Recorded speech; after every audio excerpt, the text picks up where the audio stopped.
But here's the thing. So I watched the whole thing and I was like, oh my God, I know, it made me what watch it. have I just watched for 2 hours? Yeah. And then it got me thinking, and I'm like, on a smaller level, this is what many women experience. Yeah. Helping their husband. What about a woman who's helping her entrepreneurial husband try to get a business off the ground and she's working her 2 jobs? Right. What about a woman who is decided that her husband's going to go into a specialty in med school and she graduates and gets a part-time job, and as he's training for the next 10 years, she's supporting things. Right. This is very common, actually. I know a lot of women who had to maybe sideline their dreams for a little while, or give them up altogether because they're trying to create something together with their partner, and they're and only one of you can kind of like push forward for a little while, for some period of time, because someone has to be taking care of the house, bringing home, literally bringing home the bacon while the other one is pursuing something. This is not uncommon. And so I think what really struck me, where I'm like, you know what, a lot of women do this. Yeah.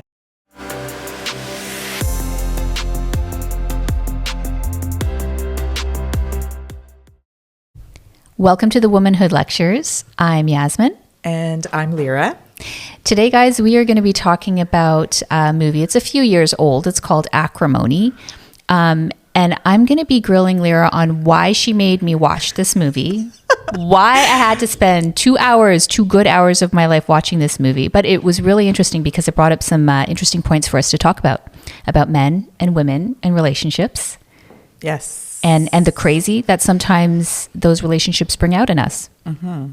Mm-hmm. So long story short, I'm going to make a little bit of a scenario of what happened. Okay. So somebody had posted a clip on a mutually shared site that I'm on, where we basically discuss topics that are political in nature, relationship oriented in nature. And it was a clip from a movie called Acrimony by Tyler Perry.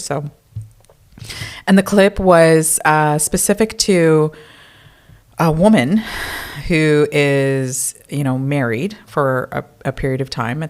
Prior to them being married, the husband had cheated on her. Okay. And she had gone a little cuckoo. And so the whole movie is just really, really crazy. Went cuckoo, drove her car into his house. Yeah. Basically, he was living in a trailer. Yeah. Knocked over the trailer. Mm-hmm. She ends up with internal bleeding, has a full hysterectomy. Mm-hmm. They end up getting married, spend X amount of years together. Now, during that time, he was basically in pursuit of a dream.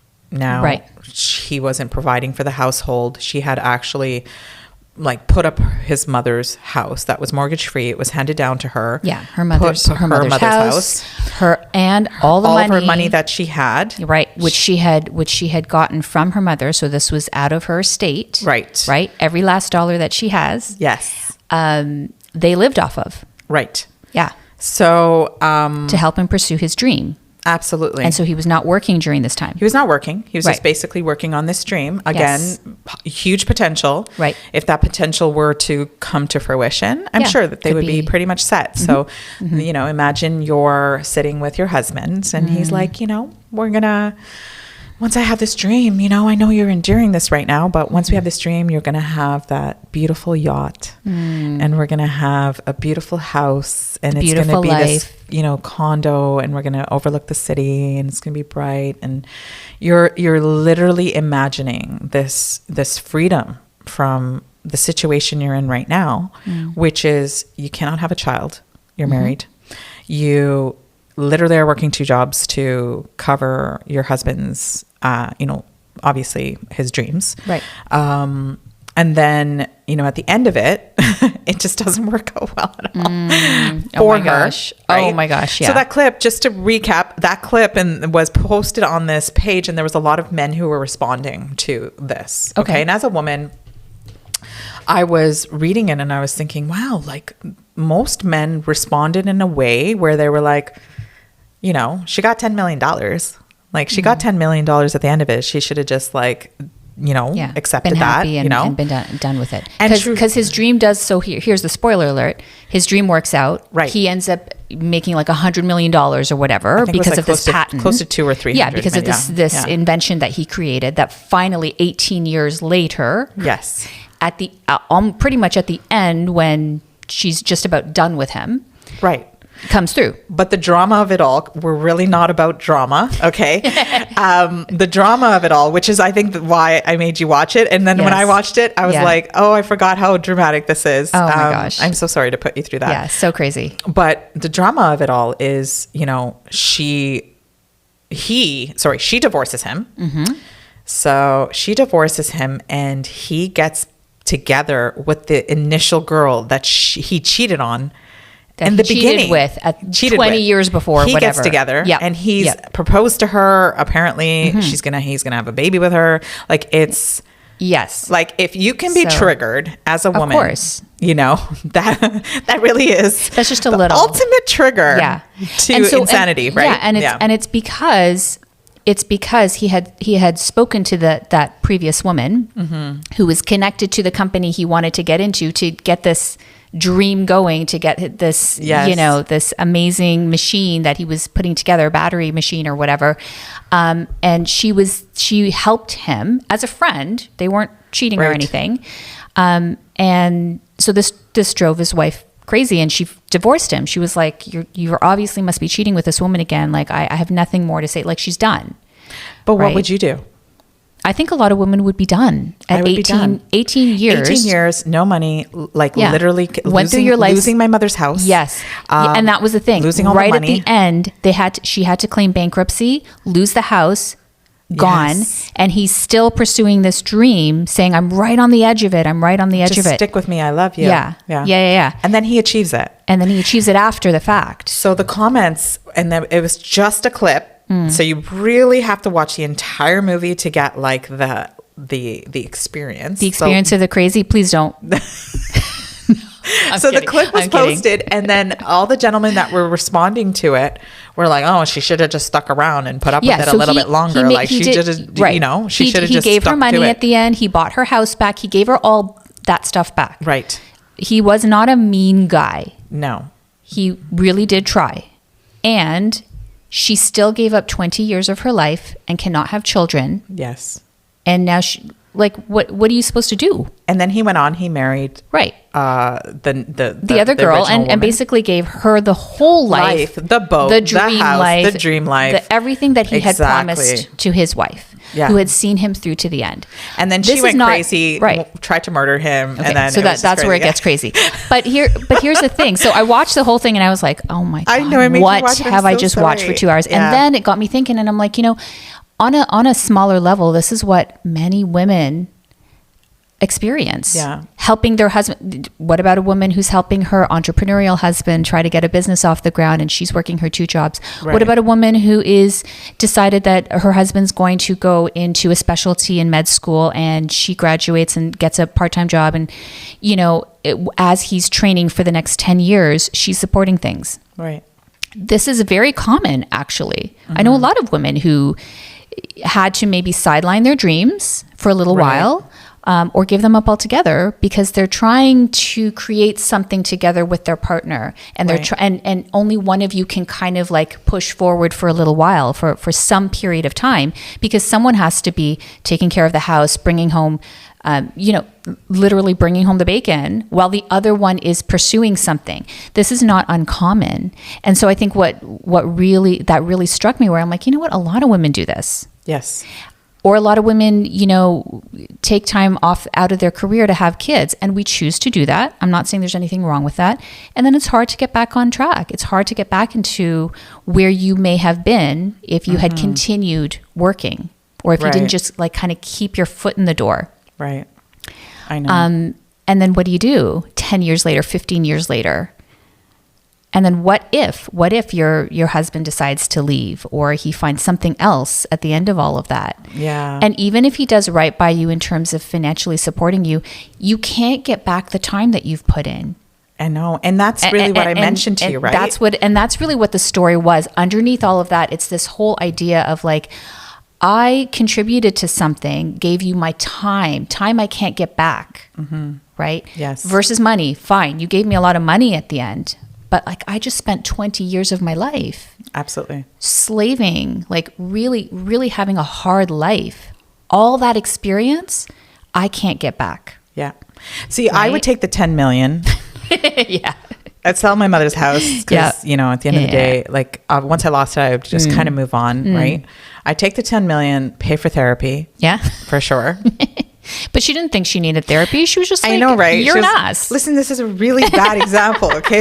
I'm not. But I get what you're saying. And the clip that was posted, I mean, there was all this like feedback from guys who were So just what were the guys saying? Saying the most horrible things about women, right? Okay. In the sense of like, oh, she should have stuck around and it's on her. So she should have stuck through it. And then I mentioned something like, well, he cheated on her. Like at the end of the day, like, you know, to cheat, even if you're not married yet, but you're in a relationship, you find your boyfriend cheating on you, and then you still get married. I mean, there's no matter what, you've already, you know, created an environment of distrust, that's a poor foundation to start. So it's a poor foundation to start with. And then, you know, they were like, oh, I guess some of the men, truthfully, were kind of like making it sound like it's okay to cheat. Oh, right? wow. Like to have, and in certain societies, you know, men have multiple wives and whatever. I was like, you know what? I don't even want to comment about that. But what was interesting to me is once I mentioned something, it kind of went silent because I was like, you know, the men on here are very one-sided. Like, listen, you know, are we living in a very interesting world right now? Yes, where there's masculine versus feminine. We've had several conversations about it, but you know, when I look at certain scenarios, so I mentioned to you prior to even starting today, you know, you spend a certain amount of time with your family and then you spend a certain amount of time with your partner, and that's life. Right? That's your life. You only have one life. And let's say I spend 16 to 18 years with my parents, but then I end up spending 20 years with one person, right? I make that commitment. I'm going to be with that person for the rest. That is your life. That is years you don't get back. Right? So all I said was, and this is really important, it's that you have to have compassion for an individual's lived experience. Yes. At the end of the day, yes, it's super dramatic. It's Tyler Perry. It's like, okay, it's like a very one-off situation, I hope. Yes. But it is there are situations where women do, you know, put in the time and the effort, you know, work 2 jobs. Like we're not in a very easy world to live in where you can't really be a traditional wife. It's very difficult. Stay home and take care of the kids. But this was a very tragic scenario where she couldn't have kids. So you lose the ability to have kids. You have this entirely crazy lived experience in the hope that your husband's going to come through. And she did truly love him, and she did truly support him for those 18 years. Like she genuinely was like, I believe in you. You can do this, and supported him the whole time. So it's not like she was sitting there begrudgingly saying, you know, get a job and just give that up. She never told him to give it up. Yeah, no, she didn't. You know, and that's the whole thing. You can look at it from a perspective of a man and say, oh, you know, he was trying to do it, and look, he made this money like 18 years later. But like you're totally eliminating in your mind what that lived experience is for her. Yeah. Like, you know, as a woman, I think we want to be able to rely on our men and be able to trust that they're going to come through. And when we're in a marriage and when we're in a committed relationship, you know, this whole idea of 50-50, that seems to be a topic of discussion these days a lot. Whether 50-50 is normal, whether men should be paying and women should, like whatever. Throw it out the window. You're in a relationship. You make a decision. On how you're going to live. You make a decision on who's going to pay what. But if a woman is doing everything, I mean, there is that lived experience. It's a lived experience. So for sure, to just completely eliminate that as a potential for a discussion, to me is where I draw the line and I say, no, women have a right to live a good life too. Women have a right to live in a relationship and feel trust and feel honor and feel like, hey, you know, my man is supporting me and taking care of, you know, our house, and I'm not gonna lose my shit. Or go crazy or lose the house. And I know it's so crazy. But and I do think that it's and again, you know, men are gonna, maybe some men out there will be like, well, that's what we've been doing forever. We're the ones coming in and supporting and blah, blah, blah. That's yes, that has traditionally been the case. It's not happening right now. It's just not. It's few and far between. Right? Like, you know, as whether you're a man or you're a woman and you're the breadwinner, you've got to be carrying a massive, bringing in a massive income in order to support your whole family in this day and age. So it's very difficult to do. And most of us are 2-income families. Have to be. And 3. Yeah. And like we're all doing our side hustles and we're all doing our little extra, you know, on both sides. I do think that it was really interesting though, just to see that, you know, this is an experience that a lot of women have where they feel like I've kind of given you my whole life. I've dedicated sort of quote unquote the best years of my life, my childbearing years, my most productive years to put into this relationship to build our little empire, whatever that is, your family, if you don't have kids, your home, your lifestyle, all of that is what you've been contributing to so that both of you can benefit.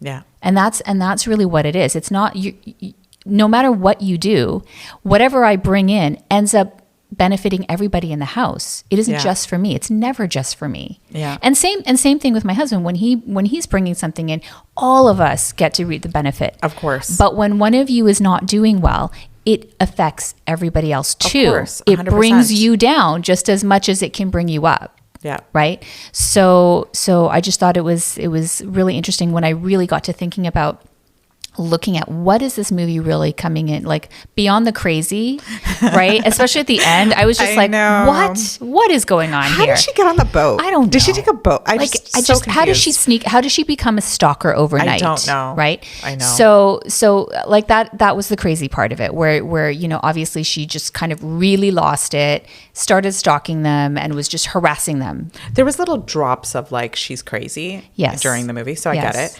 But how interesting that he would write a story about a woman who has a very common lived experience, but paint her to be crazy. She's the crazy one. Yes. Right. And then she ends up being the one dead in the end. Yeah. Who doesn't get like. Yeah. Oh, spoiler alert. Yeah. If you wanted to watch this. I know. I'm sorry.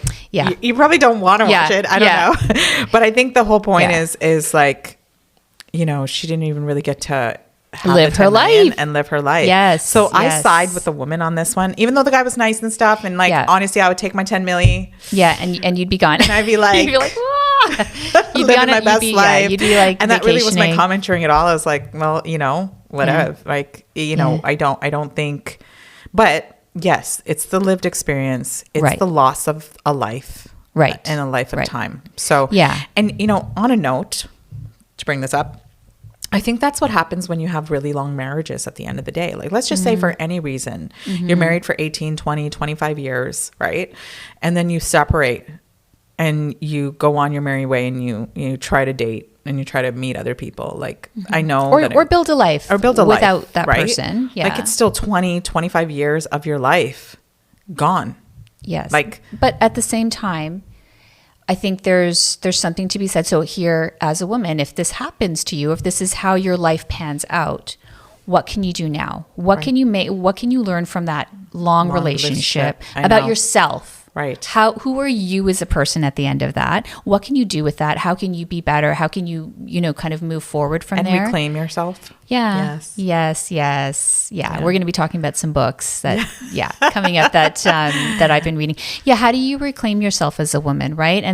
And that's not to say that she's a victim. None of us are victims of anything, because when you put yourself in that victim consciousness, there's nowhere to go. Right. So she made choices, and some of those choices were poor choices. Right. Yeah. Obviously. Right. And we all do that. Right. I think I can own that I've made poor choices in my life and I'm just trying to do better. Yeah. And she just has to take responsibilation for those choices. Like, she chose to put up the house. She chose to spend the money. She chose to support. Right. Like, we are taking or making decisions that we have to take responsibility for. Right. So, Yeah, for and sure. she could have chose to run away with the 10 million and just move on. But instead she chose like some other to run after him. End. Right. Yeah, I know. I'm sorry to make you watch it. No, you know what? I have some other Tyler Perry movies. Oh my gosh! Please, but no. Yes. I know. But yeah, I just think it's a really interesting thing for women to really take a look at. If you're a woman out there who feels like she's spent a lot of her life maybe just raising children or doing things that she feels now depleted from. girl, there's a way out of that. There's a way. And the way is actually through the pain. It's through the acceptance that this has happened. It's through taking responsibility of how did I contribute to this? Whatever little bits I may have contributed, whether it's doing something, saying yes when I actually meant no. Like these are things that we deal with as women all the time. How many times a day or how many times in your life do you say, yeah, sure, when really you're not putting up the boundary that you should? Yeah.